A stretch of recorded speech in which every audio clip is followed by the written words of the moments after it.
ग्वालियर में मकर संक्रांति के आते ही पतंगों का बाजार गुलजार हो गया है और हम पहुंचे इस समय ग्वालियर के रॉक्सी पुल के पास, जहां एक नहीं बल्कि पतंगों की कई दुकानें हैं और हम ये रियलिटी चेक करने आए हैं कि वाकई में जिस तरह से सरकार ने सख्ती लगाई है, चाइनीज मांझे पर रोक लगाई है, उसका असर बाजार में कितना दिखाई दे रहा है।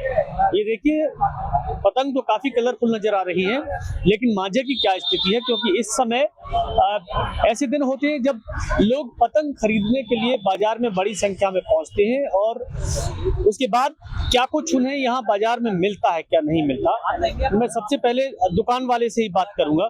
भैया एक मिनट आ जाओ, जरा मैं इनसे बात कर लूं। मैं ये जानना चाह रहा हूँ आपसे कि सरकार ने रोक लगाई है चाइनीज मांझे पर। बिल्कुल सही रोक लगाई। आपके यहाँ भी रोक लगी है? हाँ बिल्कुल।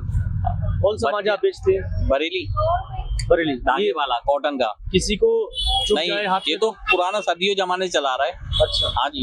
ये और सबसे बेटर रहता है ऐसे पतंग उड़ाने में। क्या है, पतंग उड़ाने में भी मजा आता है। अच्छा। और जो प्लास्टिक वाला आता था ना, उससे पतंग ऐसे रबड़ की तरह तनती थी। वो प्लास्टिक होता था ना, हाँ, तो वो ऐसे तनता था। इसे कटेगा तो नहीं? नहीं नहीं, सदियों पुराना चला रहा है। बिल्कुल, देखिए रियलिटी चेक की है हमने, ये बड़ी आसानी से कट भी रहा है और पतंग काटेगा भी कटेगा भी। काटेगा भी। हाँ, वो तो बना ही इसलिए है, काटने कटने के लिए। मैं देख रहा हूँ, देखिए पतंगों की भरमार है। कई कलरफुल और डिजाइनर पतंगे इस बार हमें देखने को मिल रही हैं, लेकिन जो चीज हम देखने आए थे कि कहीं चाइनीज मांझा तो नहीं है, क्योंकि कई बड़े हादसे हो चुके हैं और सरकार ने ये तक कहा है कि अगर चाइनीज मांझा मिल गया तो राजचुका लगेगी उस पर।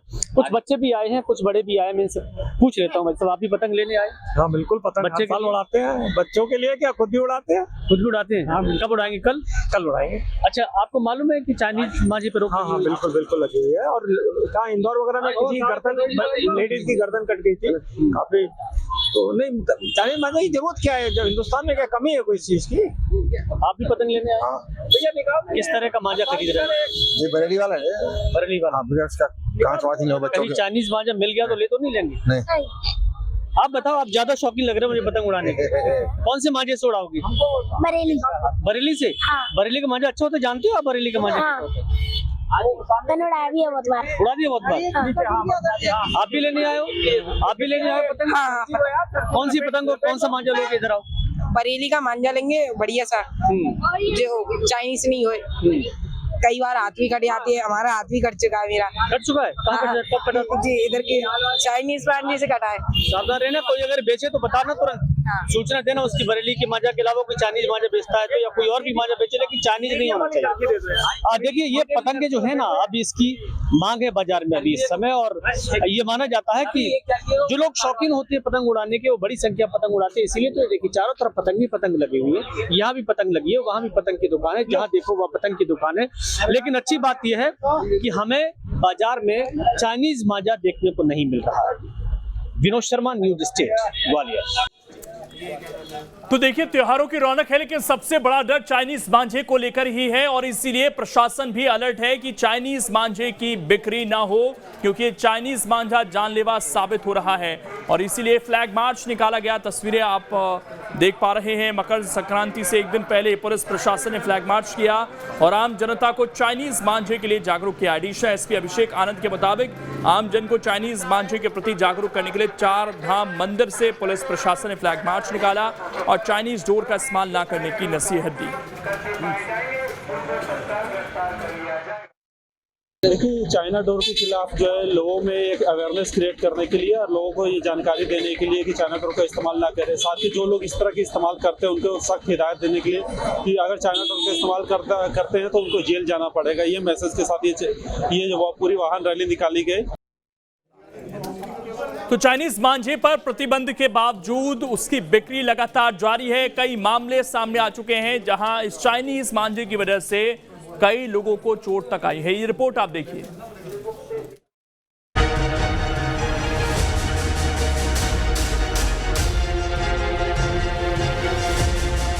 चाइनीज मांझा बन रहा गले की फांस।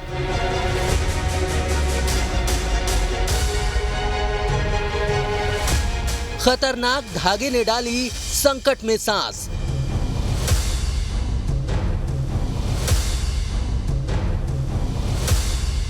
मध्य प्रदेश में चाइनीज मांझे ने लोगों की परेशानी बढ़ाई।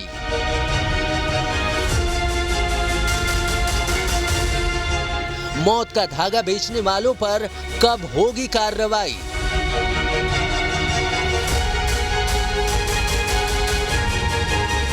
मध्य प्रदेश में चाइनीज मांझे से न सिर्फ पतंग उड़ाना बल्कि उसे बेचना भी बैन है। सरकार ने किसी भी तरह के चाइनीज मांझे से पतंग उड़ाने पर पूरी तरह से बैन लगा रखा है, लेकिन बावजूद इसके न तो सिर्फ चाइनीज मांझे से पतंग उड़ाना बंद हो पाया है, न ही इसके कारोबार पर पूरी तरह से बैन लग पाया है। और यही वजह है कि हर साल चाइनीज मांझे की वजह से दर्जनों लोगों के जख्मी होने की खबर सामने आती है। लेकिन फिर भी न तो चाइनीज मांझे से पतंग उड़ाने वालों में कमी आई है, न ही इसका कारोबार करने वालों में। बस फर्क इतना है कि पहले खुलेआम चाइनीज मांझे खरीदे और बेचे जाते थे और अब बैन लगने के बाद उसे चोरी छिपे बेचा जाता है। सवाल ये है कि बैन के बावजूद बाजार में कैसे मिल रहे हैं चाइनीज मांझे?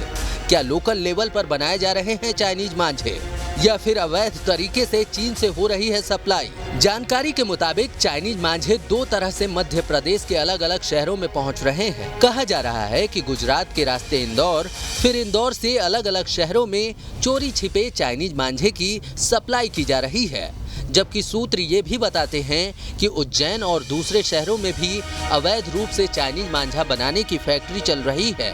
तो ऐसे में सवाल ये उठता है कि क्या प्रशासन को नहीं है गुजरात से आने वाले मांझे की जानकारी? क्या प्रशासन को अवैध फैक्ट्री के बारे में पता नहीं है या फिर जानबूझकर चलने दी जा रही है ऐसी फैक्ट्रियां? ऐसा नहीं है कि प्रशासन चाइनीज मांझा बेचने और खरीदने वालों पर एक्शन नहीं ले रहा है, लेकिन बावजूद इसके लोग चोरी छिपे मांझा बेच भी रहे हैं और उसे खरीदने वाले खरीद भी रहे हैं। प्रशासन के सामने चुनौती ये है कि जो लोग चोरी छिपे मांझा बेच रहे हैं उसको कैसे पकड़ा जाए, क्योंकि ऐसे लोगों को बढ़ावा तब मिल जाता है जब इसके खरीदार मिल जाते हैं। कुछ दिन पहले गृह मंत्री नरोत्तम मिश्रा ने भी चोरी छिपे चाइनीज मांझा बेचने वालों को चेतावनी दी थी। कहा था कि चाइनीज मांझा बेचने वालों पर रासुका के तहत कार्रवाई की जाएगी।